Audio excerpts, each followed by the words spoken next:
Good day, grade 12s, and welcome to another episode of the Economic Geography Cap series. I'd like to thank you for tuning in. And if you are new to this channel, my name is Andrew Commander, and I strive to make geography as simple as possible. Now, before I begin with the lesson, I'd like to thank each and every one of you guys that has been supporting this channel as we've reached 10,000 subscribers. I want to thank you so much for your consistent support and the patience you've shown. I really cannot thank you guys enough. It's been a really tough journey for me making these videos, but you guys kept me going with your messages and sharing the videos of this channel to many other people. I really am grateful to have you guys in this channel. Thank you so much. Let's continue to grow the channel. Let's like, let's comment, let's share all of these videos so that they can appear to many more students and hence help a lot more students. Again, thank you a lot.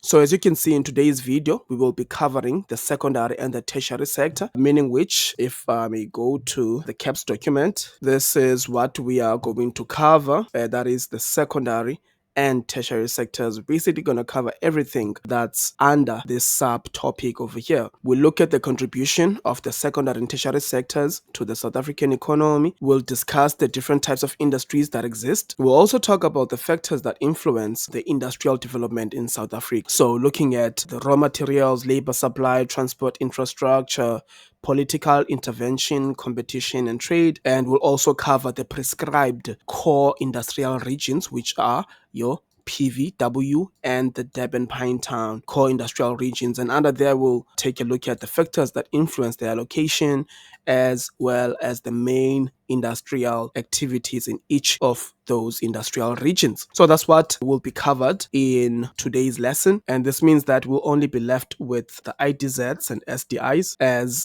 well as the informal sector, which is the last concept under economic geography. So without wasting any time, guys, let's just get into it. So in this video, we take a closer look at the secondary sector. In the first video of the Economic Geography series, we did take a look at the different types of sectors that exist when we were discussing the structure of the economy. So we did take a look at the secondary sector, and we said the secondary sector is made up of all economic activities or organizations or companies that process raw materials into finished goods. So essentially adding value to that particular raw material by processing it. In the last video, I did cover sugarcane processing as well as the mineral product, which is gold, where we said, for an example, that the sugarcane is produced from a farm. Okay, so from a sugarcane farm, you get sugarcane, and that sugarcane is then transported to a sugar mill or a sugar processing factory, where they will process that sugar cane into the product, which is sugar, the main product or the finished good,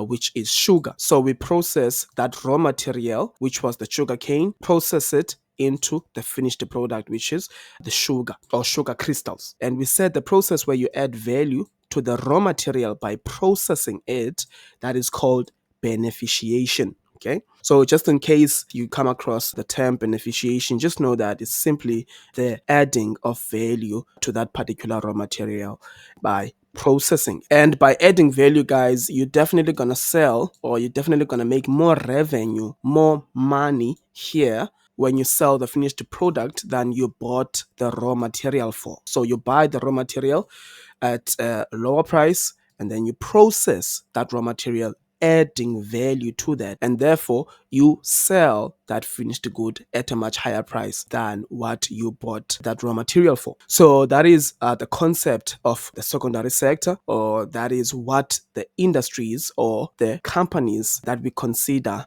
to be under the secondary sector do. That's what they do. They process raw materials and process these into finished goods. So another example is that gold being processed into jewelry. So I think it's critical that we start by discussing the significance of the secondary sector before we start discussing the different types of industries under the secondary sector. So first things first, the secondary sector participates in the GDP of the country, right? Guys, each and every sector participates in the GDP of the country, right? So if you are ever asked about, maybe discuss the impact of a particular industry or a particular company on the economy or on the local economy, so the questioning could be different, but it's essentially the same thing, right? So it participates in the GDP of the country. What does that mean? Well, that means that it is paying tax, right? So contributing to tax. Tax is then used by the government to perform its responsibilities, like building roads, hospitals, providing health care, providing services for the people. So that's how these formal companies contribute to the economy. So this is one of the ways that these formal companies contribute to the country's economy, is that they pay tax, right? And so we say that they participate in the GDP. So the GDP is an indicator which basically tells you about the strength of the economy of a country, right? So if you think about it, the GDP basically includes all the goods and services that are produced within the country or by the domestic companies or the local companies. So if you add all of them up, you basically get an idea of how big the economy of that country is compared to other countries. So it's basically an indicator. So all of these companies that are included in the GDP, that means those are your formal companies, and they pay tax. And of course, that is good for the development of the country, because with tax, the government can do many things and impact directly the people's lives in the country. It provides employment. So these companies employ people to help them reach their goals, to help them run these companies. And of course, in return, they get paid. And as I always mention, guys, employment is critical. Job creation is crucial to the economy of the country and to the development of the economy going forward. Because if you employ a person, then that means that you have impacted their quality of life. So employment results in improved quality of life or standard of living. And we said that quality of life refers to the general happiness, or how satisfied are you? How much satisfaction does your life give you? So how satisfied are you with your life? And I'm pretty sure you guys agree with me that when someone gets a job, they are now able to afford more, right? We also talk about the purchasing power. So we can say the increased purchasing power, or there's an increase in the purchasing power. And this also contributes to the development of other industries, because now this person is able to support other businesses by buying there. So employment goes a long way, guys. It indirectly leads to the development of other sectors and other industries. The third point is the skills development. And I really like to make an example on the construction companies. So they employ workers, and you don't even have to have like skills, okay? You just basically learn from your fellow colleagues. So let's say you got a job, okay? You don't necessarily have metric, but you got a job at a construction company and you guys are painting, right? And you get trained to paint houses, okay? Let's say you now paint houses, they train you to paint, and now this means that you have now developed a skill. Now you have a skill of painting. You know how painting works. And so this means that you have developed a skill, or you have learned a skill. And this means that even if you do not have a job anymore, right? Let's say you are back where you stay, you do not have a job. Someone, a neighbor, can ask you to paint their house. And so now, because you have that skill of painting that you learned from that company, you are now able to paint people's houses, okay, and earn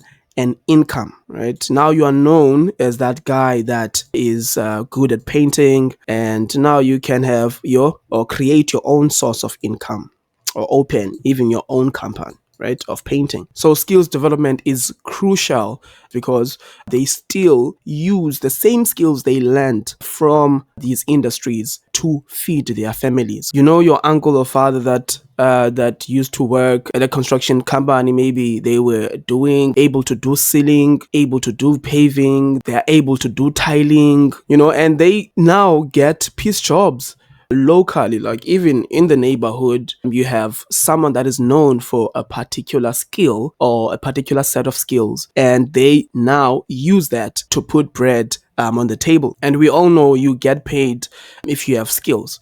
And so this goes a long way in impacting someone's life. It stimulates the growth of other industries. So as I said, you're a secondary sector company, you employ people, and then now they have a higher purchasing power. They are now able to support other industries, buy from them, right? And so this means that these industries can grow even further and open more and more and more and more branches in different provinces, even employing more people. And those many more people support other businesses, and this carries on and on and on and on and on and on and on and on and on. And this should be a point for each and every industry, the stimulation of other industries or the stimulation of the development of other industries, also known as the multiplier effect. It earns foreign exchange through exports. So some companies have international markets, okay, or export markets, meaning which they have clients that they sell to overseas, right?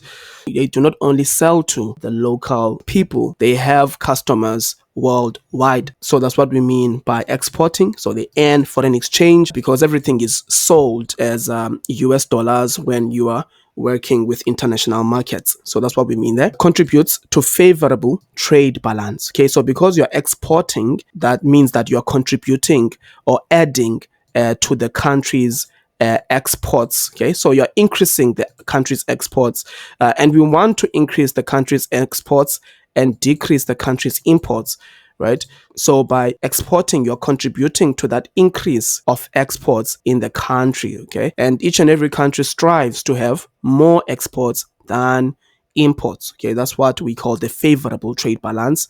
It's basically when you have a higher value of exports than imports, right? So sell more and buy less. So that's what we mean there. Okay, so that is the significance of the secondary sector to the South African economy, guys. You cannot skip this question. So many of these, and they are usually like the same across these different sectors. There's slight differences between these sectors. So please, you have to have, for an example, participation to GDP, employment. You have to have foreign exchange, especially when you have companies exporting goods. And of course, if you have foreign exchange, you better have contribution to favorable trade balance. These go together, guys. Okay, these two. So yeah, so that is the significance of the secondary sector to the South African economy, right? You can be asked to discuss the importance. Okay, maybe they might phrase the question differently. Discuss the importance of this sector or industries to the South African economy. That's what they're asking you. That's the significance of these industries to the South African economy. Right. So that's that. And now we have to now discuss the different types, the various types of industries. And I'm definitely sure you're going to have these in your tests and in your trial exams.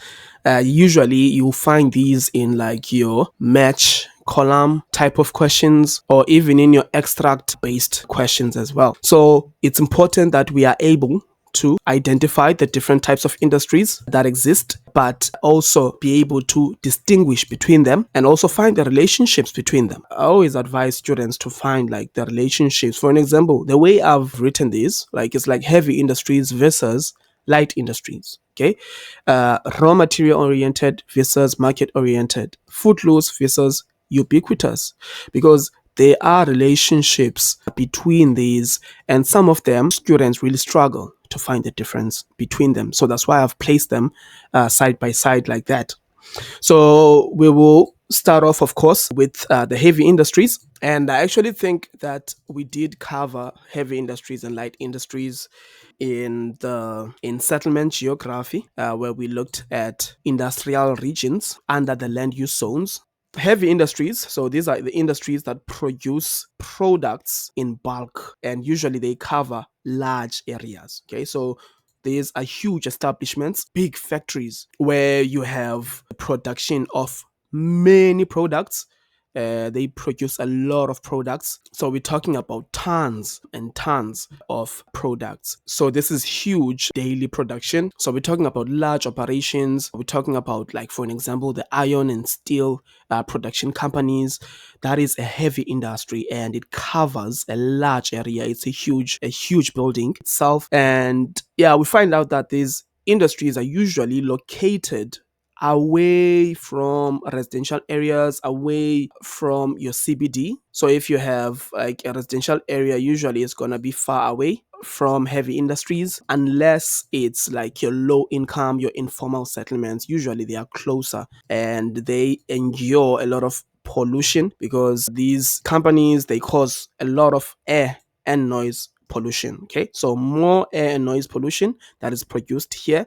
They cover large areas, and because they cause a lot of air and noise pollution, they are located far away from the CBD. They are specifically located in the urban outskirts. Okay, so on the edge. So if this is an urban area, then you're usually going to find heavy industries on the edge, where you have like your rural urban fringe, usually located there in the outskirts or in the periphery of the urban area, and they are usually going to be located close to a major transport route. So that could be a railway line, that could be a major national road. Okay, so for an example, this over here, N4 over here, national road. And it's because they carry out these large operations. You have trucks coming in and out. Imagine if these were in the CBD, this would cause a lot of problems, a lot of pollution, a lot of traffic congestion with a lot of trucks, a lot of material that is being loaded in and out, a lot of noise pollution. So it wouldn't be ideal for the environment you want to create for people. So that's why you'll find heavy industries far away from people. And of course, because they are transporting goods, they want to have a major transport route, or they want to have access to transport so that they can transport their raw materials, their finished goods back and forth. So that is your heavy industries. They produce bulky material, large, huge material, and they are usually located far away from the center of the urban area or from residential areas, because they produce a lot of pollution, either noise or air pollution, and that is not healthy, of course, for people. So that is the heavy industries. And then we go ahead and look at the light industries. So light industries now, as the word suggests, they produce small amounts of materials. Okay, so not bulky materials. So we can already see the stark difference between these. These will definitely cover small areas. Okay, so while heavy industries cover large areas, light industries cover small areas. Right, and while heavy industries produce bulky material, light industries produce small amounts of material. Okay, so lighter products that are produced there. So you should think of like your bakeries, your textile industries, and because these do not produce a lot of pollution and do not cause a lot of congestion, they are therefore located close to the CBD or in the CBD. Even you even find them in residential areas as well. So it's not a problem. It's not an issue at all, because they produce less pollution and they do not cause. You do not need trucks, huge trucks, for these light industries, and therefore they wouldn't contribute to a lot of congestion. So it's due to the little amount of pollution, whether air pollution or noise pollution, that they are allowed, even by town planners, to be around the CBD or located in the CBD or in the transition zone. So guys, stark difference between these two, huge difference. I hope that you can tell they are like basically direct opposite of each other. So that's the heavy industry and the light industry. Now, what about the raw material oriented versus the market oriented industries? Let's take a look at the raw material oriented. And again, the word suggests the meaning. Raw material oriented, these are the industries that are located next to the raw materials. Okay, they are next to the raw materials. So if this is, okay, this is a sugar mill, and this right over here, that is a sugarcane farm. So this sugar mill is exactly close to a sugarcane farm. So this sugar mill is then what we call a raw material oriented, because it's right close to or right next to the sugarcane farm where you have its raw material. So it's close to its raw material, it's located next to its raw material. Why? To maybe reduce the transport costs. Okay. So you want to reduce as many expenses as you can. So that's the main reason that they are located there, as to reduce the transport cost, because it costs a lot if you are going to travel, hire trucks to go back and forth to where your factory is. So that would be a very huge cost there. Okay, so it could be that, or it could be that maybe the raw material is perishable. Okay, it ruins very easily, and so you want to be right close to that raw material so that you avoid any damage during transportation and therefore avoid a lot of costs. So those are some of the reasons why these raw material oriented industries are located right next to their raw material. This is another example, like your power station. So a power station is a common example of a raw material oriented. So for an example, like your power stations in Bumalanga, they are right close to the coal mines. And I'm referring to like the coal-based power stations, not your nuclear power stations. Then they are close, right close to the coal mines there. And so that is definitely a raw material oriented industry, because it's right next to a coal mine where you have its coal, which is the raw material. Yeah, that's the example there. Power stations are examples of raw material oriented industries. Now, what about the market oriented industries? So market oriented industries, so market being like the customers, right? Okay, or the people that buy that finished product. So we can think of industries that are close to the customer. And usually these industries produce low order or perishable goods. For an example, bread. So if you are like maybe producing bread, you want it to arrive to the customer as fresh as it can be, or as quickly as it can arrive. Maybe because that's what you advertise in your advertisements and say, we produce fresh bread. So you definitely want that bread to be fresh when it arrives to your customers. And so you want to be as close as you can, or you want to be found everywhere, or have many factories that are close to the residential area, so that you transport that bread very quickly to ensure that it arrives fresh as advertised. So this does not only help the organization to avoid getting its goods ruined due to their perishability, but it also reduces the transport cost. So if you are right close to your customer, then you don't think a lot about your transportation costs because you are right next to them, right? So that's market oriented and raw material oriented. So these are proximity based industries. So this being close to the raw material and this industry being close to the market or the customer. And then you have these two, which a lot of students really struggle to differentiate between. And so let me just tell you like this. Okay. So we'll start off with Footloose. Footloose. So these are industries that can be located anywhere. They can be located anywhere. They do not need to be located close to a raw material. They do not need to be located close to the market. They can be located anywhere, right? Because of low production costs. Okay, maybe what you guys are producing is very small, right? Like a microchip, which is a small electric circuit that stores information and used to put under the skin of pets so that their owners can find them easily or track them. So you guys are producing like small things, not bulky, small things, like small objects. All you need is just professionals or people who can just do the job, and you guys can do this thing anywhere, even in a van, anywhere, and you don't need huge transportation because these goods are moved easily, and the raw material or the parts to assemble them are found everywhere, or from many people, or from many sources, right? So that is being a footloose industry. Okay, so you're talking about a software company. You guys are producing apps. Okay, an app is not something that you can carry, right? You are developing, you're producing them, and applications, right? Like WhatsApp. They do not need trucks to transport WhatsApp. But yeah, this is what we mean, guys, by footloose. You don't rely a lot on like location, raw materials. You don't need to be close to the market, right? So just take for an example what I'm doing, right? What I just need is basically access to internet, electricity, and then that's it. Everything else, the skill I do have, right?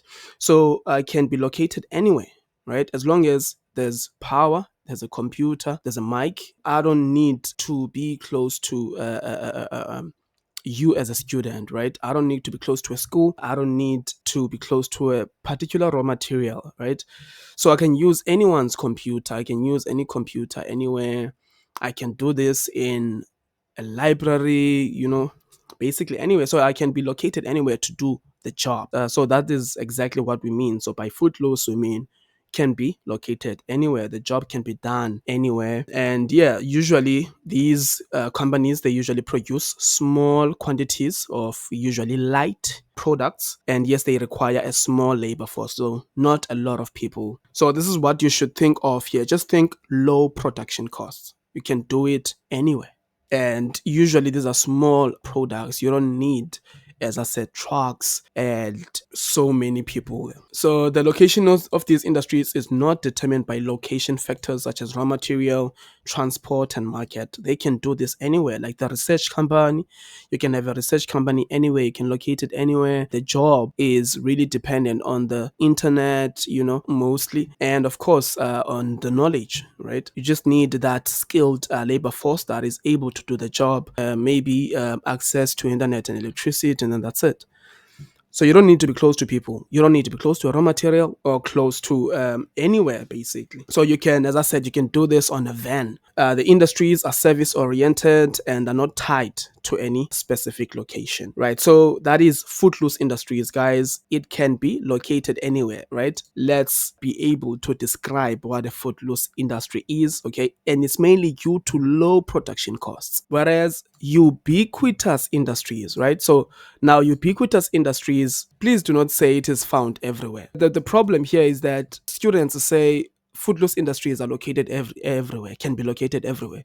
And then Ubiquitous Industries are found everywhere. It's not much of a difference, right? If you say it like that.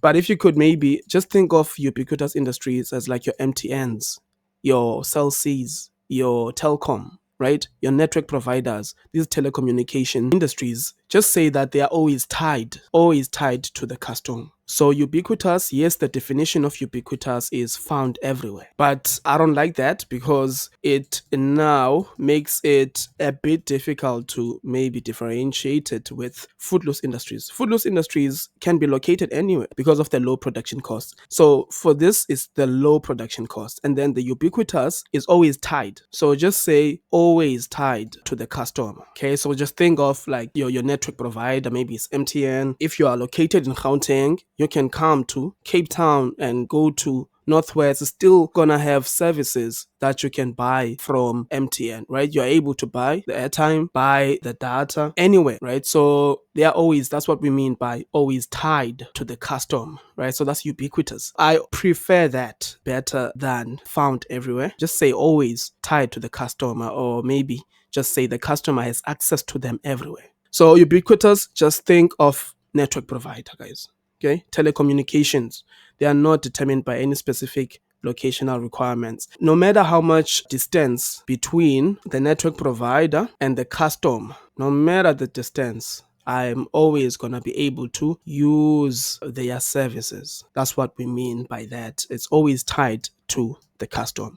Provides services that are available 24 hours, 7 days a week from any geographical location. So again, that is the network providers, guys. There's a stark difference between these two. So your Footloose Industry, your microchip manufacturing, for an example, low cost, low production costs, can be in a van. They can do the job in a van, the workers themselves. Whereas ubiquitous, the services that the company provides, the customer always has access to them, right? That you can buy data from anywhere, from basically anywhere in the world using your specific network provider's services. So that's the difference. And then the last industry that we have to talk about is the bridge industry, or the break of bulk industry. This one is location based because it's an industry that is located between the raw material and the market. What we mean by that, just think of industries in Durban that are located on the coast. This is the customer that is inland, and then that is the ship or the raw material coming in, imported from elsewhere. So this industry is in between the raw material and the customer. So they import the raw material from elsewhere, and then they process it, and then they sell it to the customer right inland. Okay, or maybe you can say that these are industries that are located between different transport mode. So from the sea to the land. So this is inland, and this, of course, is the sea. So it's in between different transport modes. The raw material came in by ship, and then, of course, the finished good will be transported by a car after processing. So it is in between the different transport modes, be that being the ship, and of course, this being the truck or car, or that being the sea, and that being the land. So that's the bridge industry or break of bulk. It's located near harbors where raw materials are imported. So that's what we are referring to there. I don't think it's that difficult, guys. It's a bridge, right? Or it's in between these two transport modes, or between the raw material and the customer. Okay, like a bridge. A bridge basically joins roads. So yeah, just think of it like that. That's why it's called the bridge industry, or the break of bulk, because this is where you break the bulk. Oh, this is where you take in the bulk raw materials, and then you process them, and then you transport them to their individual customers. So that's what we mean there. So those are your different types of industries. Ensure that you are able to differentiate between them, as I've placed them here right next to each other, side by side, guys. Please be able to differentiate between them when studying. I hope that made sense. Please let me know in the comments if that was clear for you or not. And then now we take a look at the factors that influence industrial development. As we saw in the CAPS document, this is what we do next. So industrial development is important, it's critical, guys. As a country, in order to move forward, in order to grow our economy, we have to move from just selling raw materials to other countries. What we see is that the countries selling raw materials or exporting raw materials to other countries. And then these countries process this raw material, our raw material. They process it. And then they sell it back to us as a finished good. And we buy this finished good that was made from our very own raw materials. And we buy it at a much higher price. And mind you, we sold this raw material at a lower price. So who's winning? They are winning, right? We are losing. Okay, so we need to shift this narrative or move away from this, because we have raw materials.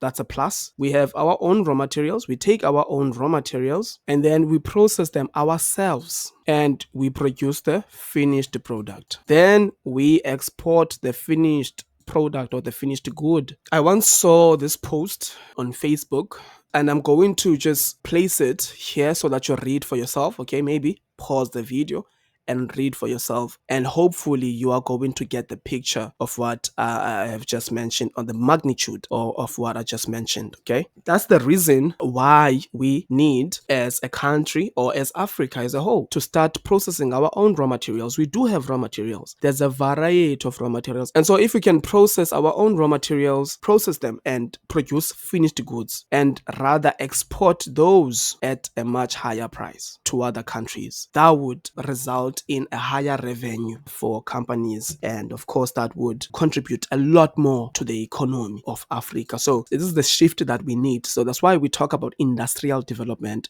We want to move from that to that. We want to produce our own finished goods on our own, and then sell the finished goods. So what reasons give us the green light to say, you know what, we can develop industries? And what are the reasons that make it difficult for us to carry on and develop industries? So first things first, we'll start off with the factors that favor industrial development. So these are the reasons why industrial development can occur. First things first is the availability of cheap flat land. So because industries, particularly your heavy industries, are located far away from the CBD, or far away from the residential areas. And we know that looking at the urban profile, the most expensive land you can find in an urban area is usually in the CBD, right? And the price decreases, the value of land decreases when you move away from the center of the urban area. So this means that land is relatively cheaper on the outskirts. So that's good for industries, good for business, and that's actually good for the operations, because in order to carry out your operations, it's preferable that you have flat land. So availability of cheap flat land. And number two is the variety of local raw materials. We have a lot of local raw materials. It's also accelerated by the fact that we have one of the highest climate variability in the world. You have many different types of climates, but the general difference is that it's rainy on the eastern side, and then on the western side it is usually dry. Okay, so this leads to many different types of raw materials that can be produced. So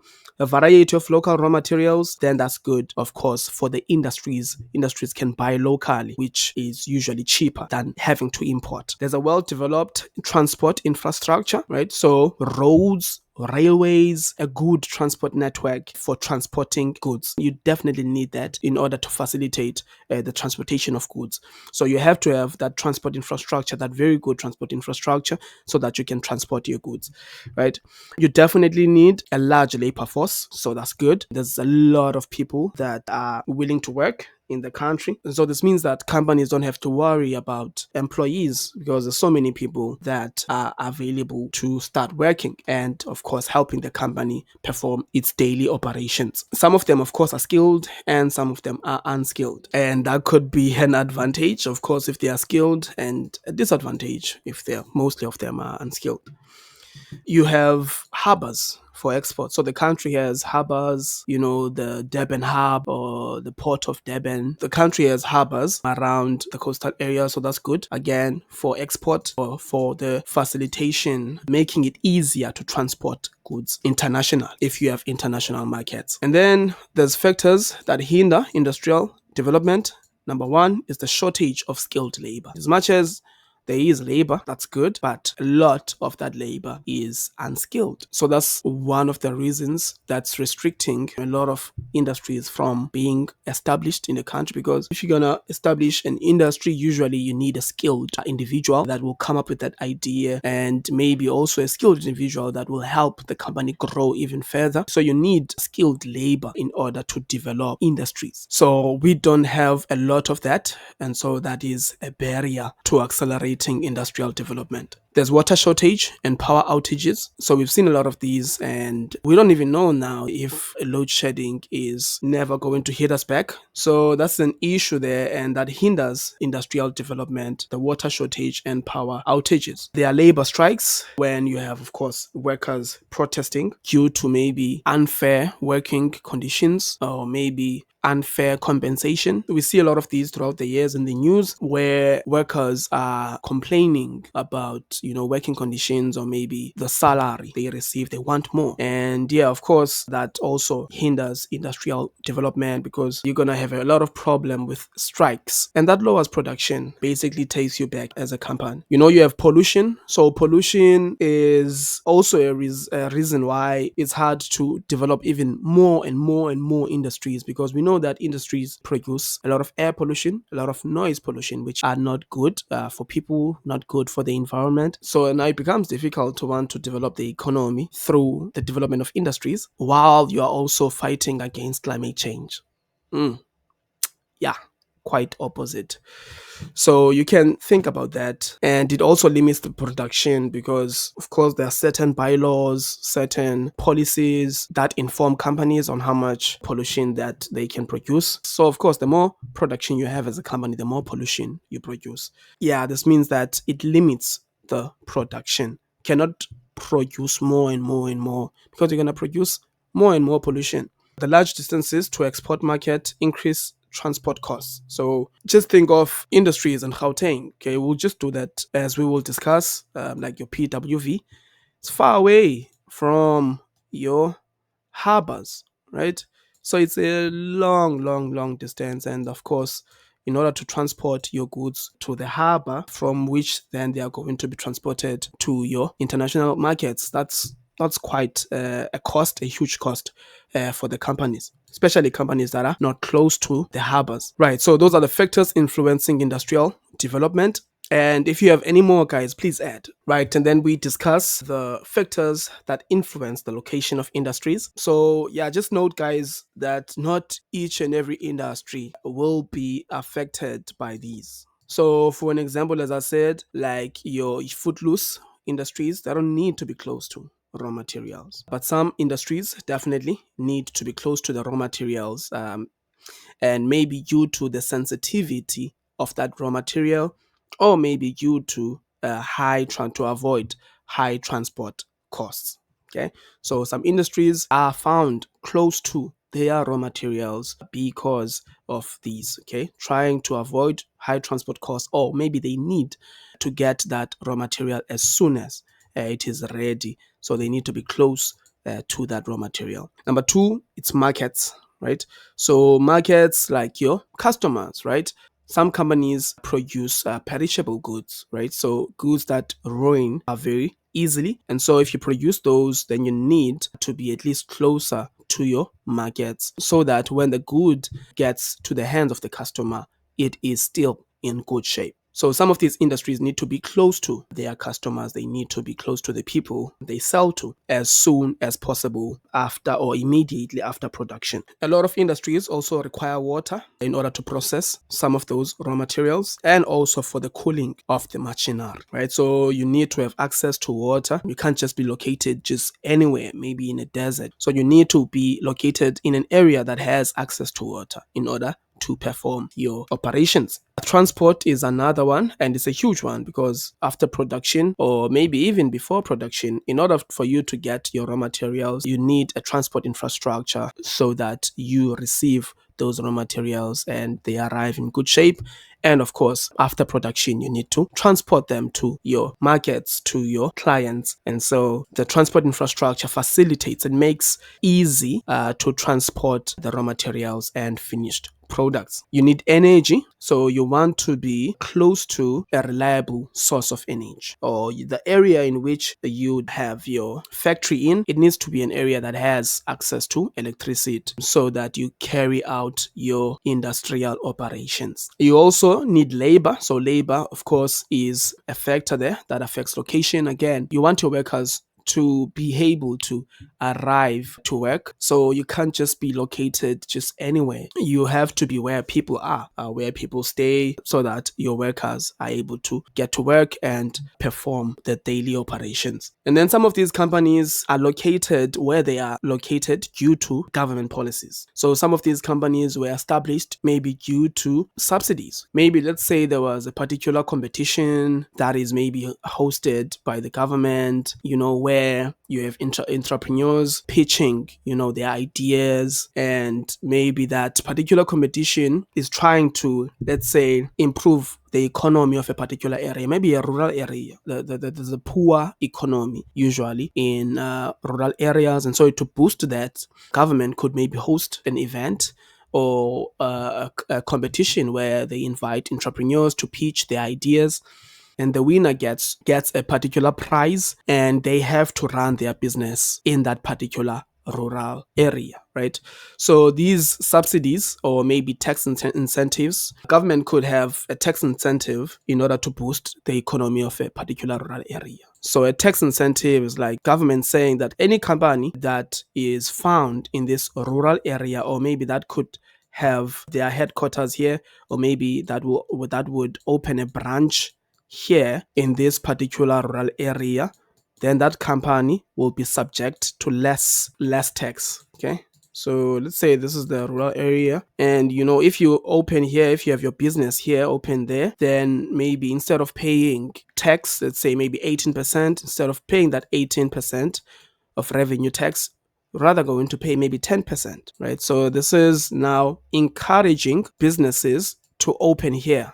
Okay, to have their companies opening right here. Okay, so that's an incentive so that we can develop the economy of this area. Okay, so that people are able to work here, have jobs, and avoid the rural urban migration. So subsidies and tax incentives also influence the location of some industries, right? So those are all the factors that influence the location of industries. With regards to the tertiary sector, there's not a lot that is required of you there. You just have to, of course, understand the significance of tertiary sector to the South African economy, and then as well as this international trade. So then we have the tertiary sector, guys. Okay, so we know that the tertiary sector, this is where you have service provision. This is where you're talking about companies, talking about organizations that provide services to people. So, for an example, like hospitals, education, like schools, bean collection, banks, transport. It's a lot of companies that are involved here, and it usually requires high knowledge. Like, if you think about it, the labor that is required here, like your doctors, your accountants, financial services. And so this means that if as a country you have a large portion of tertiary sector, that usually means that a large portion of your population is literate, highly knowledgeable people there, professionals. That's what we're talking about.